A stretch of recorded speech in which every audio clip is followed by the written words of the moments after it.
கண்களை மூடி ஜெபிப்போம். ஹல்லேலூயா. எங்களை நேசிக்கிற நல்ல தகப்பனே, இந்த நல்ல வேளைக்காக நன்றி செலுத்துகிறோம் அப்பா. உம்முடைய வார்த்தை அடியேனுடைய வாயில் பிரீதியாய், என் இருதயத்தில் உம்முடைய வார்த்தை பிரீதியாயும் இருப்பதாக. ஆமேன், ஆமேன், ஆமேன், ஆமேன்.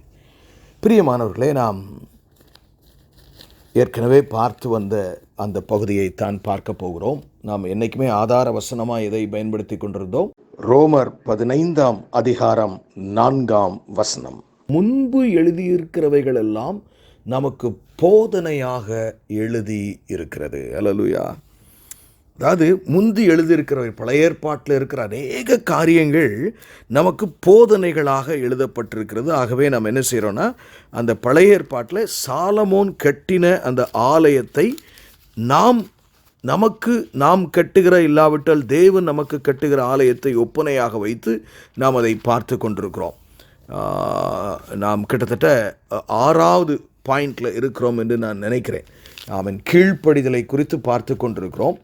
இந்த கீழ்ப்படிதலை ஒரு முக்கியமான அம்சத்தை இன்றைக்கு நாம் ஆழமாக சிந்திக்க போகிறோம். பிரியமானவர்களே, this is very very vital. ஆமேன், ஆமேன், ஆமேன். எனக்கு இன்றைக்கு ஆவியானவர் சொல்லிக் கொடுத்த காரியம் என்னென்னா, உங்களுக்கும் நான் அதை கவனமாய் கேளுங்கள். பிரியமானவர்களே, உங்கள் எல்லாத்துக்கும் எத்தனை கால் இருக்குது? 2 கால் இருக்குது. ஆமேன். இந்த கிறிஸ்தவ வாழ்க்கையிலே நீங்கள் ஆண்டவரோடு நடக்க வேண்டுமானால், நல்ல கவனிங்க, கிறிஸ்தவ வாழ்க்கையிலே ஆண்டவரோடு கூட நீங்கள் நடக்க வேண்டுமானால் 2 காரியம் முக்கியம். அதாவது வலது கால் பேர் என்னுடைய வலது காலுக்கு ஒரு பேரிட்டிருக்கேன் கீழ்ப்படிதல். என் இடது காலுக்கு நான் பேரிட்டிருக்கேன் விசுவாசம். நல்லா தெரிஞ்சுக்கங்க, ஒரு 2 கால் உங்களுக்கு இருக்குது, நீங்கள் மறக்கக்கூடாது தான் நான் சொல்கிறேன். ஒரு கால் பேர் விசுவாசம், இன்னொரு கால் பேர் என்னது? கீழ்ப்படிதல். இந்த 2ம் நீங்கள் பயன்படுத்தினால்தான் கிறிஸ்துவோடு நடக்க முடியும். அல்லேலூயா. கீழ்ப்படிதல், விசுவாசம். நீங்கள் எப்படின்னா லெஃப்ட் ரைட் எப்படினாலும் வச்சுக்கோங்க. இனிமேல் நீங்கள் நடக்கும்போது உங்கள் காலை பார்க்கும் போதெல்லாம் ஒரு கால் எனக்கு பேர் விசுவாசம், இன்னொரு கால் ஆண்டவர்கிட்ட ஜெபிக்கும் போதே, ஆண்டவரே எனக்கு கீழ்ப்படிதல் காலில் தான் ஆண்டவர் கொஞ்சம் வலிக்குது, இல்லைன்னா அந்த அளவிற்கு அது உங்களுடையோடு ப்ராக்டிக்கலாக வர வேண்டும். ஆக்சுவலாக காலுக்கு அதுக்கும் சம்பந்தம் இல்லை. பட் இருந்தால் நான் ஏனென்றால் நீங்கள் புரிந்து கொள்ள வேண்டும் என்று சொல்லுகிறேன். நம்முடைய தேவன் மகா பெரிய அதிசயங்களை செய்கிற கர்த்தர். அல்லேலூயா. அவர் எப்படிப்பட்ட தேவன் என்று உங்களுக்கு ஒரு வசனத்தை நான் வாசித்து காட்டி அதனுடைய ஆழத்திற்குள்ளே, அதனுடைய பின்னணி ஆழத்திற்குள்ளே செல்ல நான் வாஞ்சிக்கிறேன். எவ்வளவு பெரியவர், அவருக்கு நம்ம கீழ்ப்படினமா வேணாமா? ஆமேன். அதைத்தான் பார்க்க போகிறோம். யாத்ராம புஸ்தகம் 12ஆம் அதிகாரம் 12-13 வசனங்களை நான் முதலாவது வாசிக்கிறேன். யாத்ராகம புஸ்தகம் 12ஆம் அதிகாரம் 12-13. நல்ல கவனமாக கேளுங்க. அந்த ராத்திரியிலே, ஆமேன், ஆமேன், ஆண்டவர் என்ன சொல்கிறாரு? அந்த ராத்திரியிலே, இல்லைன்னா 11ஆம் வசனத்திலிருந்து கூட வாசிக்கிறேன். அதை புசிக்க வேண்டிய விதமாக நீங்கள் உங்கள் அறையிலே கச்சைகளை கட்டிக்கொண்டு, உங்கள் கால்களிலே பாதரட்சியை தொடுத்துக்கொண்டு, உங்கள் கையிலே தடியை பிடித்துக்கொண்டு அதை தீவிரமாய் புசிக்க கடவீர்கள் என்று இது கர்த்தருடைய பஸ்கா. இந்த பஸ்கா பண்டிகையில் ஒரு பெரிய சம்பவம் நடக்குது. அதுதான் 12ஆம் வசனத்தில் வருது. அந்த ராத்திரியிலே நான் எகிப்து தேசம் எங்கும் கடந்து போய், நல்ல கர்த்தர் கடந்து போவார், எகிப்து தேசம் எங்கும் கடந்து போய், எகிப்து தேசத்திலுள்ள மனிதர்கள் முதல் மிருக ஜீவன்கள் மட்டும் முதற்பேராய் இருக்கிற இவைகளை எல்லாம் அதம் பண்ணி, எகிப்தின் தேவர்கள் மேல் நீதியை செலுத்துவேன் நான் கர்த்தர். அந்த எகிப்தின் தெய்வங்களை நான் தண்டிப்பேன்கிறாரு. பார்வோனுடைய இருதயத்தை கடினப்படுத்தினதற்காக. எவ்வளவு பெரிய தேவன் என்று பாருங்கள். ஆமேன், ஆமேன். பிரியமானவர்களே, ஆச்சரியமான ஒரு வசனம். எகிப்தின் தேவர்கள் மேல் நீதியை செலுத்துவேன் நான் கர்த்தர். அப்ப ஆண்டவர் சொல்றார் பாருங்க. அடுத்து, நீங்கள் இருக்கும் வீடுகளிலே அந்த இரத்தம் உங்களுக்காக அடையாளமாய் இருக்கும். நல்ல கவனிங்க. அந்த இரத்தத்தை நான் கண்டு உங்களை கடந்து போவேன். நான் எகிப்து தேசத்தை அழிக்கும் போது அழிக்கும் வாதை உங்களுக்குள்ளே வராதிருக்கும். இது ரொம்ப முக்கியங்க. இந்த பஸ்கா பண்டிகையில் நீங்கள் பார்த்தாலும் சரி, பழைய ஏற்பாட்டு முறைமையின்படி பார்த்தீங்கன்னா பாவ நிவர்த்திக்கு 7 இடங்களில் அவர்கள் இரத்தத்தை தெளிப்பார்கள். அதுவே மாதிரி தான் கிறிஸ்துவும் 7 இடங்களில் இரத்தம் சிந்தினார். அதெல்லாம் நம்ம இன்னொரு நாள் பார்ப்போம். ஆனால் ஒன்றே ஒன்று தான் இன்றைக்கி நம்ம முக்கியப்படுத்த போகிறோம். இந்த இரத்தம், அதாவது ஒரு ஆடை அவர்கள் பலியாக கொடுத்து, என அவர்கள் ஒரு பஸ்கா பலியை கொடுத்து அந்த இரத்தத்தை ஒரு கிண்ணத்தில் எடுத்துக்கொள்வார்கள். அந்த கிண்ணத்தில் என்ன செய்வாங்கன்னா, ஈசோப்பு என்று அங்கனைக்குள்ளே ஒரு நம்ம கொத்தமல்லி செடி மாதிரி ஒரு செடி, அந்த செடியினுடைய நுனியில் அதை தோய்த்து அதை எடுத்து அவங்களுடைய வாசலில் என்ன செய்யணும், பூசணும். நல்லா தெரிஞ்சுங்க பிரியமான, கவனமாய் கேளுங்கள். இந்த இரத்தம் நல்லா கவனிங்க, கீழ்ப்படிதல் எவ்வளோ முக்கியம் இருக்குன்னு சொல்ல வரேன்.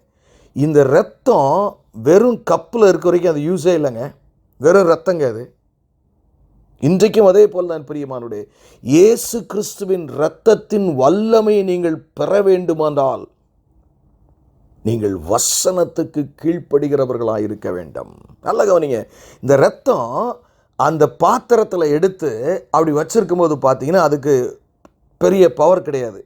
ஆண்டவர் சொன்ன வார்த்தையின்படி அதற்கு கீழ்ப்படிந்து ஒரு ஈசோப்பு அந்த செடியை வச்சு அந்த இரத்தத்துக்குள்ளே முக்கி அதை உங்கள் வீட்டினுடைய நிலைக்காலிலே பூசும் பொழுது அப்போ தான் நீங்கள் பாதுகாக்கப்படும். இப்போ ஃபார் எக்ஸாம்பிள், அந்த யூதர்களே ஒருத்தர் இதெல்லாம் நான் நம்பலைங்க, இதெல்லாம் போட்டுட்டு சும்மா ஒரு ரத்தத்தை எடுத்து தடவிட்டாப்புல ஏன் அடுத்தவன் சாவ நான் சாக மாட்டேன் அப்படின்னு இருந்திருந்தானா அன்னைக்கு அவனும் செத்துருப்பான், அவன் தலையிட்டும் செத்துருக்கும். அப்போது எது அவங்கள காப்பாற்றிச்சு? கப்பில் இருக்கிற ரத்தம் இல்லை, அந்த இரத்தத்தை தேவன் சொன்னது போல, அவருடைய வார்த்தை சொன்னது போல அதை எடுத்து நிலைக்காலிலே பூசும் பொழுது பிரியமானவர்களை காப்பாற்றப்பட்டார்கள். இன்றைக்கும் இயேசுவின் ரத்தம் ஜெயம் சும்மா நம்ம வாழ்க்கைக்கும் அதுக்கும் சம்பந்தம் இல்லாமல் பேசினால் அந்த வார்த்தையினுடைய வல்லமை உங்களுடைய வாழ்க்கையில் வருகிறது கடினம். அதுக்கு தான் இது ஆண்டவர் நம்ம வாஸ்தவம் இல்லையா, ரோமர் 14:4 ஆமாம், இவைகளெல்லாம் நமக்கு முன் உதாரணங்களாக எழுதப்பட்டிருக்கிறது. வெறும் நீங்கள் இரத்தத்தை, இயேசுவின் இரத்தத்தை உங்கள் வாழ்க்கையில் எப்போ பயன்படுத்த முடியும்? கீழ்ப்படிதல். அதனால தான் ஆண்டவர் சொன்னார், சாலமோன் ஆலயத்தை நீ ஆலயம் கட்டலாம் சரிதான், ஆனால் நீ கீழ்ப்படிந்தேனா. இயேசுவின் ரத்தம், இன்றைக்கி நம்ம சப்ஜெக்டை என்ன தெரியுமா, கிரைஸ்டுடைய பிளட் எப்போ வல்லமையாய் நம்முடைய வாழ்க்கையில் கடந்து வரும். நீங்கள் சும்மா கப்பில் வச்சுருந்து ஒரு பிரயோஜனம் இல்லை. தேவனுக்கு முதலாவது ரெண்டு காரியத்தை நான் முக்கியப்படுத்துகிறேன். இந்த கீழ்ப்படுதல் எவ்வளவு முக்கியம்னு பாருங்கள். இதனுடைய 2வது அம்சம் ஒன்று இருக்குது. அதே அதிகாரத்தில் யாத்திராகமம் 12ஆம் அதிகாரம் 21ஆம் வசனத்திலேருந்து வாசிக்கிறேன் பாருங்கள். மோசே என்ன சொல்கிறான் இஸ்ரவேல் ஜனங்கள் பாருங்கள். யாத்திராகமம் 12ஆம் அதிகாரம் 21ஆம் வசனம்.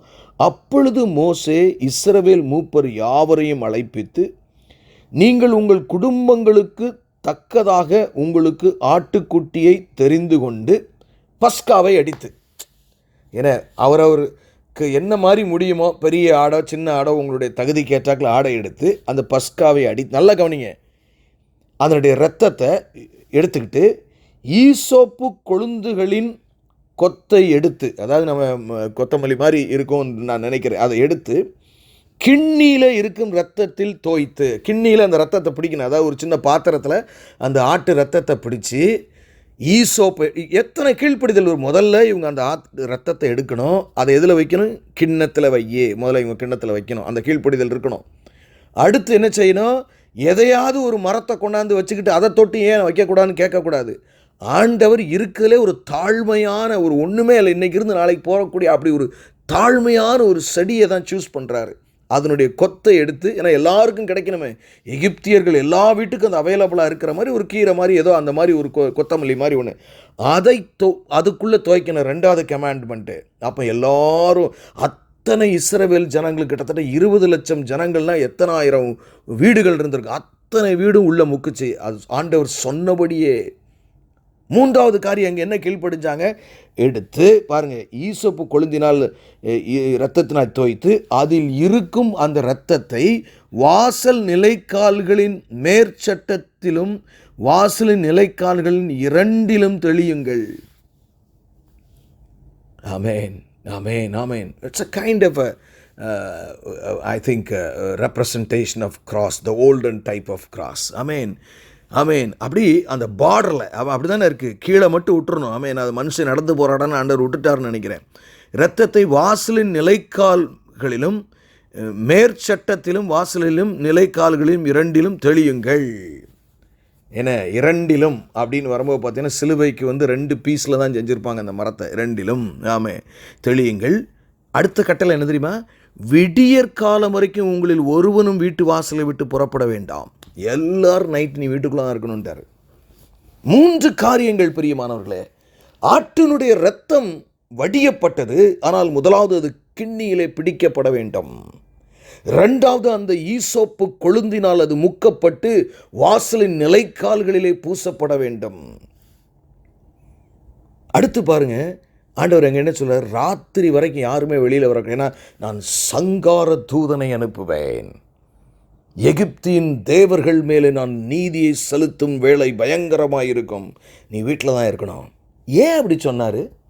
கொஞ்சம் வெளியே வந்துட்டு அதான் ஜாலியாக எல்லாரும் எப்படி சாகுறான், என்ன எல்லாரும் எப்படி அழுகிறான்னு போய் பார்த்துட்டு வரலாம்ல. பிரியமானவர்களே, நல்லா தெரிஞ்சுக்குங்க. என் ரத்தம் என் குமாரனுடைய ரத்தம் உங்களுக்கு பலிக்க வேண்டுமானால் கீழ்ப்படிதல் உன் வாழ்க்கையில் இருக்க வேண்டும்.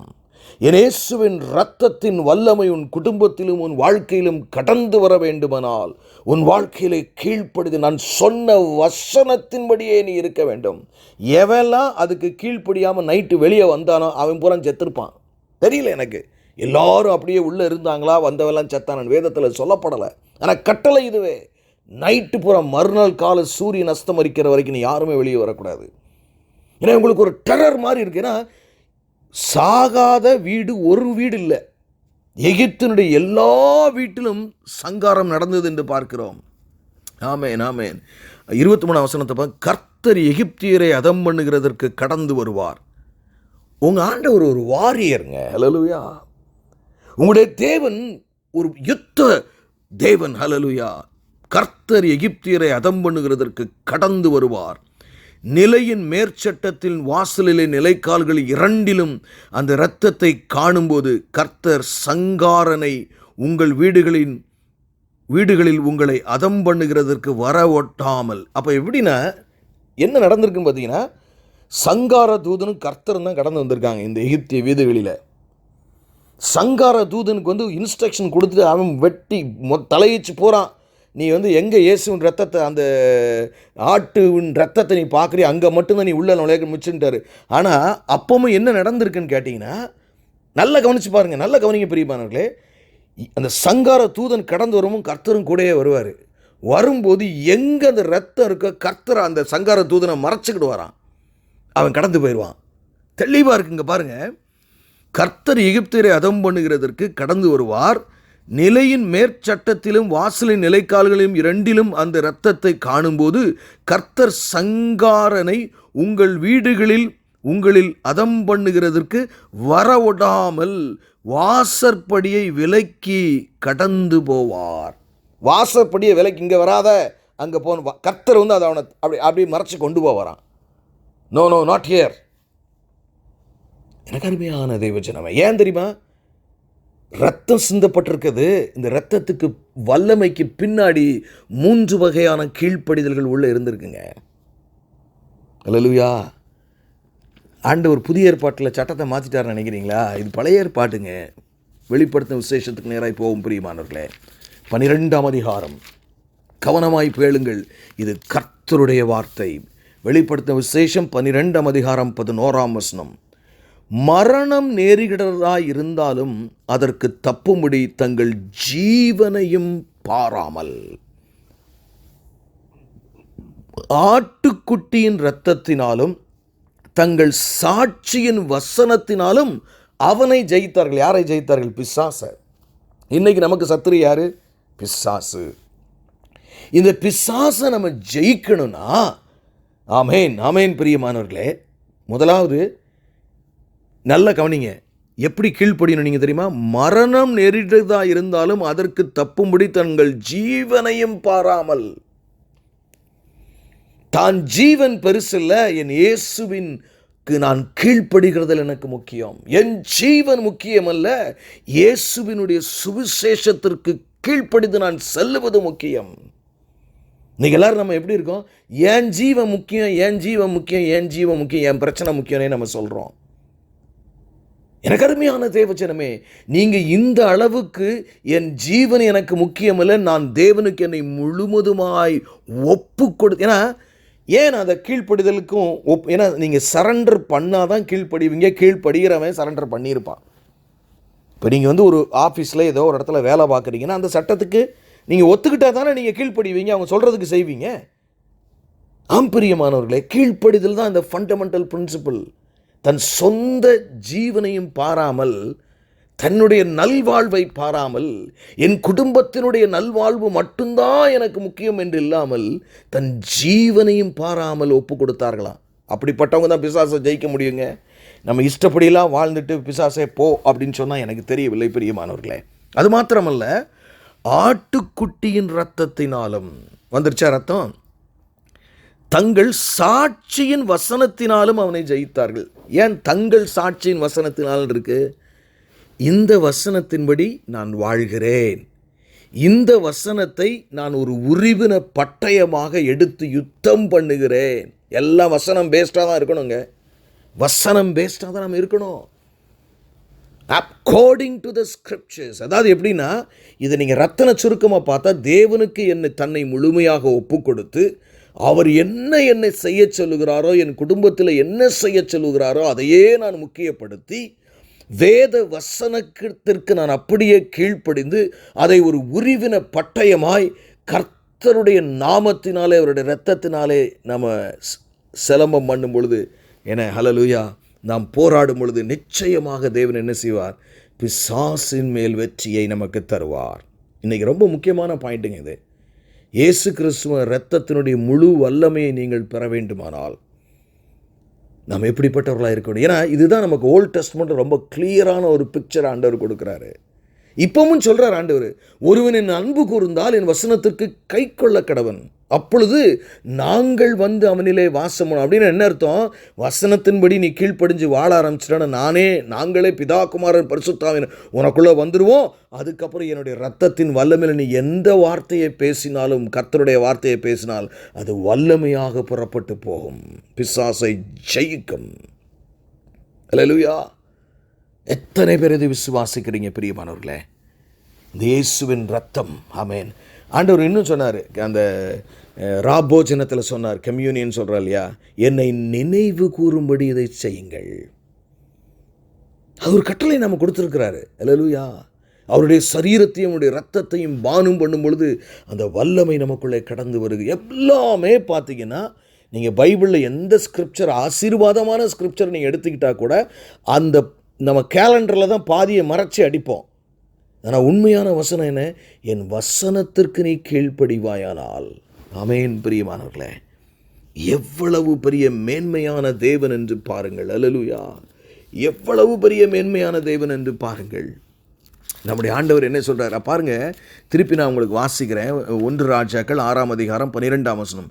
நீ என் கட்டளைகளின்படி நடந்து என் நீதி நியாயங்களை நிறைவேற்றி என் கற்பனைகளின்படியெல்லாம் நடந்து கொள்ளும்படிக்கு அவைகளை கை கொண்டால், நீ கட்டுகிற இந்த ஆலயத்தை குறித்து நான் உன் தகப்பனாகிய தாவீதோடு சொன்ன என் வார்த்தையை உன்னிடத்தில் நிறைவேற்றுவேன். நான் எப்போ நிறைவேற்றுவேன்? எனக்கு அருமையானவர்களே, உங்களுடைய ஆலயத்தை கட்டி பரிசுத்தமாய் முயற்சியோடு கட்டி கொண்டிருக்கிற தேவஜனமே, உனக்கு தேவை கீழ்ப்படிதல். உனக்கு தேவை தேவனாய கர்த்தருடைய ரத்தம். நல்லா தெரிஞ்சுக்கிங்க, இது மறந்துடக்கூடாது. நீங்கள் எப்பொழுது இயேசுவின் ரத்தம் உங்களுடைய வாழ்க்கையில் வல்லமையுள்ளதாய் வரும், நீங்கள் இன்னைக்கு நிறைய பேருக்கு அது நடக்காததற்கு காரணம் வசனத்தின்படி அவர்கள் வாழ்கிறதில்லை. அதாவது நான் வாழ்கிறோன்னு நினச்சிக்குவாங்க.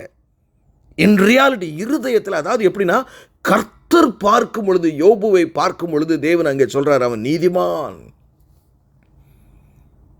எனக்கு அருமையான தேவஜனமே, இந்த இரத்தத்தின் வல்லமை உங்களுக்கு வேண்டுமோ? ஒரே வழிதான் உண்டு பிரியமானவர்களே, அவருடைய இரத்தத்திற்கு, அவருடைய வார்த்தைக்கு கீழ்ப்படியும் பொழுது. ஏன்னா தெளிவாக சொல்லிட்டார், என் வசனத்தின்படி கீழ்ப்படிஞ்சு வாழ்ந்தால் நான் உனக்குள்ளே ஜீவிப்பேன். எனக்குள்ளே நான் ஜீவிச்சிட்டேன்னா உன் வார்த்தையிலேருந்து வல்லமை புறப்படும். அப்படிப்பட்ட ஆளை கண்டு தான் பிசாசு பயப்படுவான்ட்டார். அப்போ கீழ்ப்படிதல் எவ்வளவு முக்கியம் என்று பாருங்கள் பிரியமானவர்களே. ஆமேன், ஆமேன். ஏன்னா நாம் இன்னும் ஒரே ஒரு வசனத்தை மட்டும் வாசித்து நாம் இன்றைக்கு இதை நிறைவு செய்வோம். தொடர்ந்து நாம் பார்ப்போம். 1 சாமுவேலுக்கு நேராக நான் கடந்து வருகிறேன். 15ஆம் வசனம். ஆண்டவருக்கு கீழ்ப்படிதல் எப்படி முக்கியம்னு பாருங்கள். 1 சாமுவேல் 15ஆம் அதிகாரம் 22, 23 வசனங்களை வாசிக்கிறேன், கவனமாய் கேளுங்கள். 1 சாமுவேல் 15ஆம் அதிகாரம் 22, 23. அதற்கு சாமுவேல், கர்த்தருடைய சத்தத்திற்கு கீழ்ப்படுகிறதை பார்க்கிலும் சர்வாங்க தகன பலிகளும் கர்த்தருக்கு பிரியமாயிருக்குமோ, பலியை பார்க்கிலும் கீழ்ப்படிதலும் ஆட்டுக்கடாக்களின் நினைத்தை பார்க்கிலும் செவி கொடுத்தலும் உத்தமம். ரெண்டகம் பண்ணுதல் பில்லி சூனியத்திற்கும் முரட்டாட்டம் பண்ணுதல் அவபக்திக்கும் விக்கிர ஆராதனைக்கும் சரியாயிருக்கிறது. அப்படின்னா என்ன அர்த்தம் தெரியுமா? நீ கீழ்ப்படியலைன்னா முரட்டாட்டம் பண்ணுறது, பில்லி சூனியம் பண்ணுறது, விக்கிரா, இதுக்கு சமானாங்கிறார் ஆண்டவர். When you don't obey me, நீ எனக்கு கீழ்ப்படியாத பட்சத்தில் நீ சின்ன காரியமோ பெரிய காரியமோ அது பில்லி சூனியத்திற்கு ஒத்திருக்கும், முரட்டாட்ட பண்ணுதலுக்கு ஒத்திருக்கும், விக்கிரக ஆராதனைக்கு ஒத்திருக்கும். நீ கர்த்தருடைய வார்த்தையை புறக்கணித்தபடியினாலே அவர் உம்முடைய ராஜாவாயிராதபடிக்கு புறக்கணித்து தள்ளினார். உம்மை ராஜாவாக இராதபடிக்கு புறக்கணித்து தள்ளினார் என்றார். இமேஜின், கர்த்தருக்கு அதான் நான் சொன்னேன், ஒரு கால் நீங்கள் பேரிடனா அதுக்கு பேர் கீழ்ப்படிதல். ஒவ்வொரு ஸ்டெப்பு நீங்கள் எடுத்து வைக்க முடியும் போது, நான் கீழ்ப்படுகிறேனா? சரீரமே நீ கர்த்தருக்கு கீழ்ப்படுகிறாயா? ஆம் பிரியமானவர்களே, எவ்வளவு ஆழமான கட்டளை பாருங்கள். அல்லேலூயா! எவ்வளவு ஆழமான ஒரு கட்டளை என்று பாருங்கள் பிரியமானவர்களே. இது நாம் மறந்து போகிறோமோ பிரியமானவர்களே? நல்ல சிந்திங்க. அல்லேலூயா! ஏன்னா நம்முடைய கட்டளை பாருங்களேன். இன்னும் ஒரு கட்டளை மட்டும் சும்மா ஒரு ரெஃபரன்ஸ்க்காக உங்களுக்கு சொல்ல நினைக்கிறேன். 1 தெசலோனிக்கேயன் புஸ்தகம் 5ஆம் அதிகாரத்துக்கு நேராக போவோம். நம்ம 1 தெசலோனிக்கேயன் புஸ்தகம் 5ஆம் அதிகாரம் 16, 17, 18 வாசிக்கிறேன், கவனமாக கேளுங்க. 1 தெசலோனிக்கேயர் 5ஆம் அதிகாரம் 16, 17, 18. எப்பொழுதும் சந்தோஷமாக இருங்கள். நல்லா கேளுங்க. நீங்கள் எப்படி இருக்கணுமா? இது ஒரு கட்டளை, இதுதான் தேவ சித்தம், இப்படித்தான் நீங்கள் இது வாழணும்னு சொல்லி ஆண்டவர் நம்ம கொடுத்தார். இதை நீங்கள் வயலேட்டே பண்ண முடியாது. எப்பொழுதும் சந்தோஷமாக இருங்கள். கர்த்தரை நம்பிடணும். நான் ஜெபம் பண்ணுறேன், ஆண்டவர் வசனம் அப்படி இருக்குது, நிச்சயமாக எனக்கு அது சந்தோஷமாக மாறும். எப்பொழுதும் சந்தோஷமாக இருங்கள். 17ஆம் வசனம், இடைவிடாமல் ஜெபம் பண்ணுங்கள், எல்லாவற்றிலையும் ஸ்தோத்திரம் செய்யுங்கள். அதாவது எல்லாவற்றிலையும், அது நல்லதோ கெட்டதோ, எல்லாவற்றிலும் ஸ்தோத்திரம் செய்யுங்கள். அப்படி செய்வதே கிறிஸ்து இயேசுவுக்குள் உங்களை குறித்து தேவனுடைய சித்தமாயிருக்கிறது. அவருடைய சித்தத்துக்கு கீழ்ப்படியணும்னா இந்த 3ஐயும் நீங்கள் செஞ்சு தான் ஆகணும். அதாவது இப்படி நிறைய இருக்குது. இப்படி கீழ்ப்படியும் போது தான் இயேசுவின் வல்லம். முதல்ல வல்லம் என்ன? இப்போ நான் உங்களை குறித்து ஒரு கேள்வி கேட்குறேன். நீங்கள் சந்தோஷமாக இருக்கீங்களா, துக்கமாக இருக்கீங்களா? ரொம்ப துக்கமாக இருக்கேன் பிரதர், கடவுளோட சித்தத்தை மீறிட்டீங்கன்னு அர்த்தம். எப்பொழுதும் சந்தோஷமாக ஏன் அப்படி சொல்கிறாரு? நான் உயிரோடு இருக்கும்போது, நான் வல்லமையுள்ள தேவனாய் இருக்கும்போது நீ ஏன் கலங்க வேண்டும் பிரியமானவர்களே? எப்பொழுதும் சந்தோஷமாக இருங்கள். அடுத்து என்ன செய்யணுமா? மூச்சு விட்டு எடுக்கிற மாதிரி நம்முடைய ஜெப வாழ்க்கை இருக்க வேண்டும். மூச்சு தான் இடைவிடாமல் நம்முடைய சரீரத்தில் நடக்கிற ஒன்றே ஒன்று என்னது? மூச்சு உள்ளே போய் மூச்சு வெளியில் வர்றது தான். அல்லேலூயா! எல்லாவற்றிலையும் ஸ்தோத்திரம் செய்யுங்கள். இதுதான் கடவுளுடைய சித்தமாக. இதுக்கு நமக்கு ஒரு சின்ன எக்ஸாம்பிள். இப்படி நாம் கீழ்ப்படிய வேண்டும். வசனத்தையே வாசிக்கிறதில்ல, அதனால் அது என்னன்னே நமக்கு தெரியறதில்ல, அதை சொல்கிறதுக்கும் ஆள் இல்லை, அதனால் நாம் கீழ்ப்படியாமல் இருக்கிறோம் பிரியமானவர்களே. ஒரு ஆசிட் டெஸ்ட்டு தான் அந்த வசனத்தை நான் வாசித்தேன். நான் எப்பொழுதும் சந்தோஷமாக இருக்கிறேனா? நான் இடைவிடாமல் ஜெபம் தான் என்னுடைய மூச்சாக இருக்கிறதா? You may do anything, but you keep your mind fixed on God. ஒரு சின்ன விஷயம், ஒவ்வொரு காரியத்தை பார்க்கும்போதும் தேவனை மகிமைப்படுத்தி கொண்டே இருக்கலாம். அதுக்கப்புறம் எல்லாவற்றிலும் ஆண்டவருக்கு நம்ம நன்றி செலுத்தணுமா?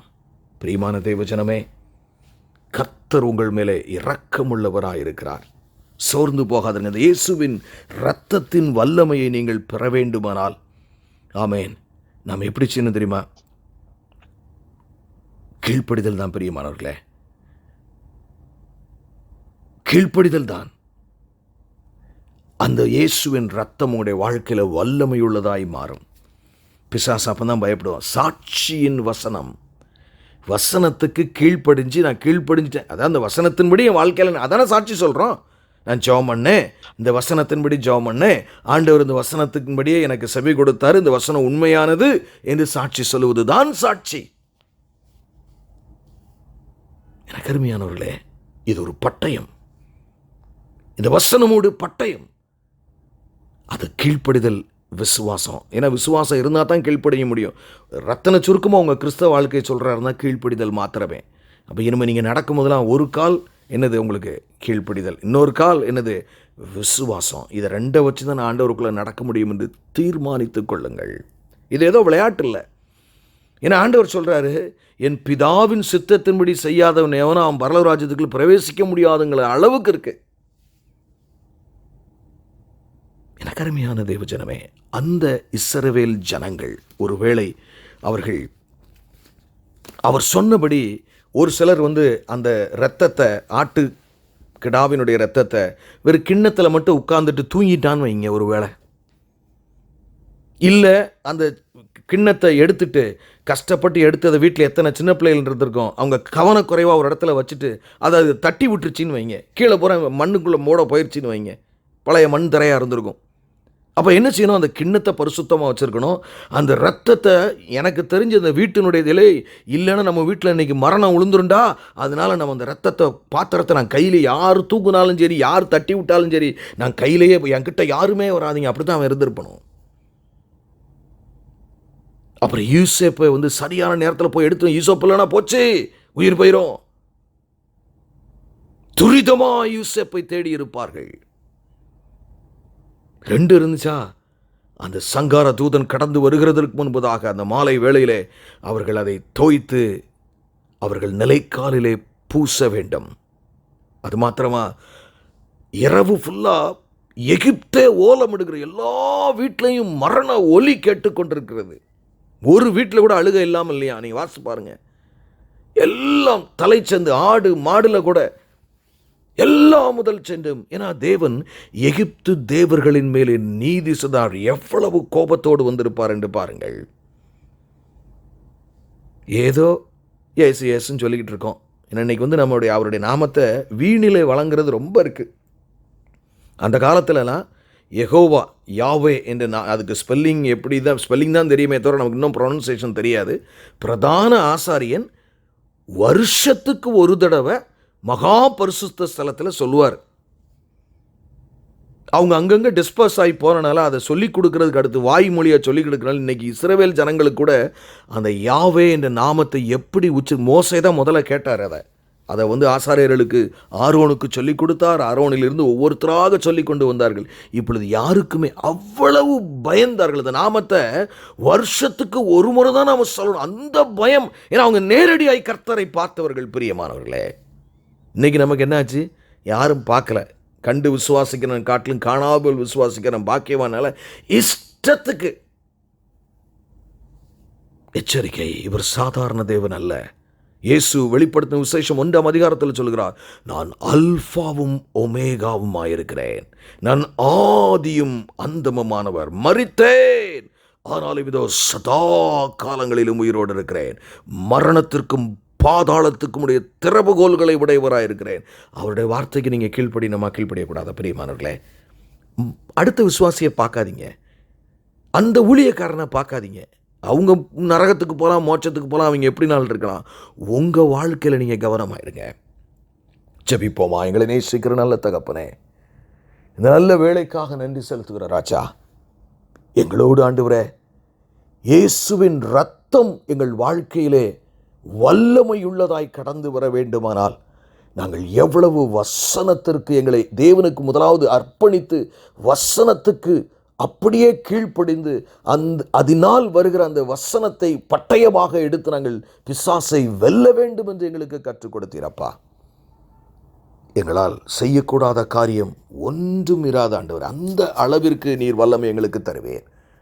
அப்படி செய்யும் பொழுதுதான் நான் செய்த கிரியைகளை தானும் செய்வார்கள், அதற்கு மேலேயும் செய்வார்கள் என்று யோவான் 14:12 எங்களுடைய வாழ்க்கையில் நிறைவேற வேண்டும். ஆண்டவரே, கிருபை செய்யுங்க. மீட்பெரும் இரட்சகருமாகிய இயேசு கிறிஸ்துவின் மூலம் ஜெபம் கேளும் எங்கள் ஜீவனுள்ள நல்ல பிதாவே, ஆமேன்.